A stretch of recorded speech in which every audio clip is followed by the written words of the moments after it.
Hi, my name is Jonathan Roth, and this is the 7 Deadly Economic Sins series brought to you by Mauldin Economics. And today, we're focusing in on wrath and political polarization, and there's nobody better in the world to address these topics than the geopolitical master himself, Dr. George Friedman, the chairman of Geopolitical Futures, and a good friend. George, thank you so much for joining me. I want to jump right into this. And first, I want to relate a little bit of an anecdote to you. About 15 years ago, I taped an interview. I was the producer of an interview with the famous author Salman Rushdie. And I'll never forget, he had this phrase that he included as part of the interview. And he basically said, look, the world is never going to de-globalize.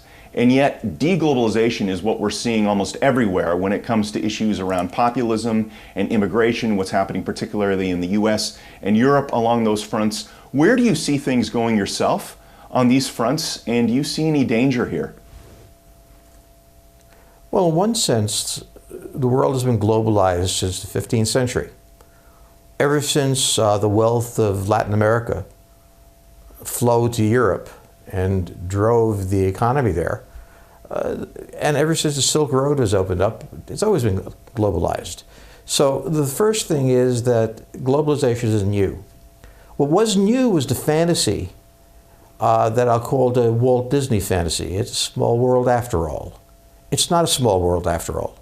It's very diverse, very different, and trying to merge cultures and nations into one legal entity simply didn't work. It worked between, let's say, the fall of the Soviet Union and 2008. It worked during periods of prosperity when it was a win-win situation. But after 2008, economic well-being became sort of a zero-sum game. And also you had issues of who controls who can enter my country. It was a question of immigration in the United States, immigration in Europe. It was a generalized question. And that's where it really came to a head, where people accepted the idea that yes, the economy is global. That doesn't mean I have to submerge my family, my friends, my nation into a single entity. And so what you had was a very short period of what was called globalization, perhaps 20 years. And then it came apart, or more precisely, it returned to the way it always was. So to me, the interesting thing is the idea that those 20 years of attempting to merge the EU into one and all the other nations into one in the WTO, that was the rarity. That was odd. And the idea that anybody thought that was going to continue is the interesting problem. Okay, so following up on that then, there are people like Ray Dalio that have talked about the fact that it feels a little bit like the 1930s right now, and I don't want to overstate this, but obviously the 1930s is when we saw the rise of Adolf Hitler and National Socialism in Germany. Do you see a repeat of that era on the horizon right now? Are people really, maybe overdoing it a little bit? It feels like 1930, it feels like 1910, it feels like 1850. This is the world as it normally is. Different nations pursuing different ends, having economic competition, sometimes political conflict, sometimes war. This is the way the world has been for a very, very long time. So I won't argue that this feels like 1930. 1930 is a unique time, so is the period before First World War. What I am saying is that we've returned to the time when the nation state is dominant, when economic interests are important but not the deciding factor in what drives nations, where tensions within the nations are the question of distribution of wealth, and between nations, problems are solved in various, sometimes unpleasant ways. So I disagree that this feels like 1930. This feels like most of human history. I've heard you say that there's never been a century without a global war, basically a war that transforms the global system. Are we past due for one now? Well, it's just the beginning of the 21st century. We've got 80 years to go. Look, there are always nations that are rising and nations that are falling. In the 20th century, the nations that were declining were nations like Europe. The rising nation was the United States.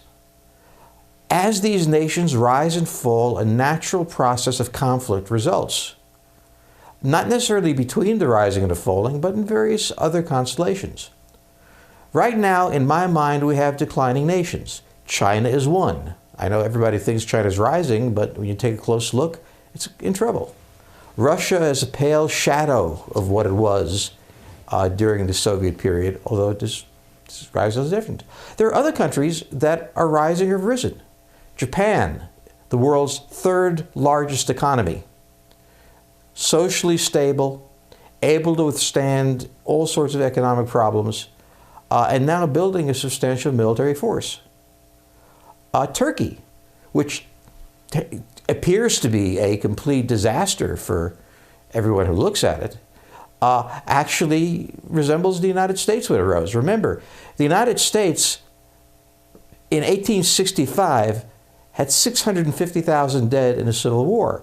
By 1900, it was producing half of the manufactured goods in the world. By 1900, I should say. So when you look at nations and you look at them as they are, people tend to say, well, this is the way they're always going to be. Sometimes just clearing the ground. And that's what's happening in Turkey. So there are rising nations and falling nations, and the rising nations are going to struggle to find their place in the world. The declining nations are going to struggle to keep their place, and so there's going to be war. You can't go 100 years without war correcting the system. We have to remember that war is a constant presence in human history. It's not an aberration. It's how nations adjust themselves. It's not very pleasant, but it's a time at which the economic considerations are trivial compared to the military ones. Okay, so let's move specifically to the U.S. There seems to be this unprecedented breakdown between liberals and conservatives. This latest impeachment push seems to just magnify this growing gap between the two sides. Is what's happening here in America between liberals and conservatives, Democrats, Republicans, and even independents, would you call this unprecedented, what we're seeing right now? Well, it's unprecedented except for the Civil War, which, when you think about what that ripped this country apart. It's unprecedented except for the Depression, which brought all sorts of political forces to bear, or even the 1960s and 1970s. I mean, the 1960s were a time when the 82nd Airborne was called out to take control of Detroit. It was a time when we had the assassination of Robert Kennedy, of Martin Luther King. It was a time of the counterculture, hated by middle America and hating in return. It was a time of Richard Nixon being discovered to be a criminal and thrown out of office. So no, we're not in an unprecedented time. There are two precedents here. One, that this is a way that American history works. And two, whenever you're in it, you believe it's never been this bad. But when you go back into American history, deep tensions within the United States, of course, the Civil War being the dominant one, is the way we work things out. We're a loud and unpleasant nation at times. But certainly there's nothing unprecedented in this, except that each cycle kind of has its own peculiarities. Interesting. I know, obviously, we've heard a lot of commentators talk about the potential for civil war in America, and we even had the President of the United States put out a tweet last week, a couple of weeks back, that alluded to the fact that if this impeachment process moved on, that it could, divide tensions at least as bad as what happened in the Civil War. Do you feel that there's some sort of a solution? Do you see a political solution for, in terms of what's happening right now in America?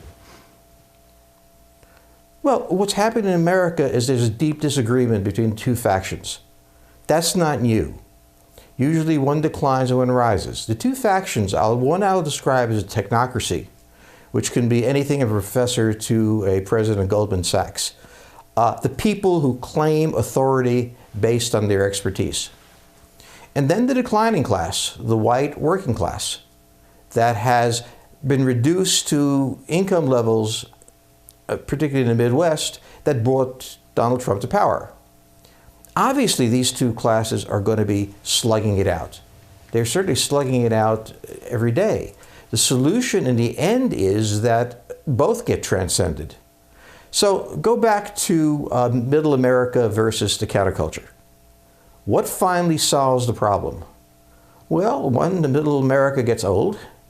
Other, the counterculture grows up, and we go on to other issues. But these are clearing operations, and we have them just about every 50 years in American history. Okay, so what does this political polarization that's happening right now, obviously we see changes geopolitically happening, they never stop, but what do you see the political polarization in the United States today? What does that mean for America's interests geopolitically? Well, what it means basically is that the United States is adjusting to a new reality. What drove the last 50 years was the microchip. The microchip is now a mature technology, and all the spin-offs from the microchip that it made possible.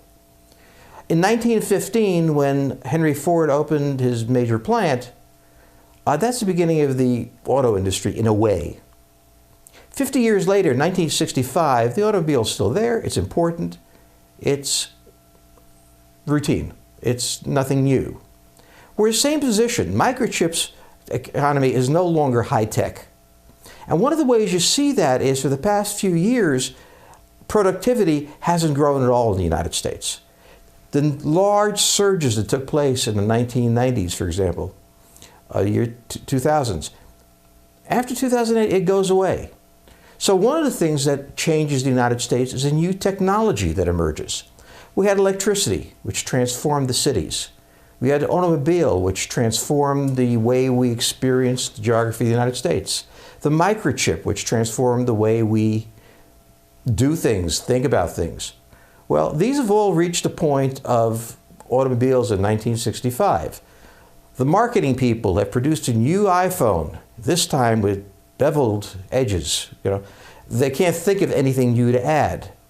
And when you reach that point, you go through a period of economic downturn, which we're coming to. The 1970s were a period of economic downturn. The 1930s were a period of economic downturn.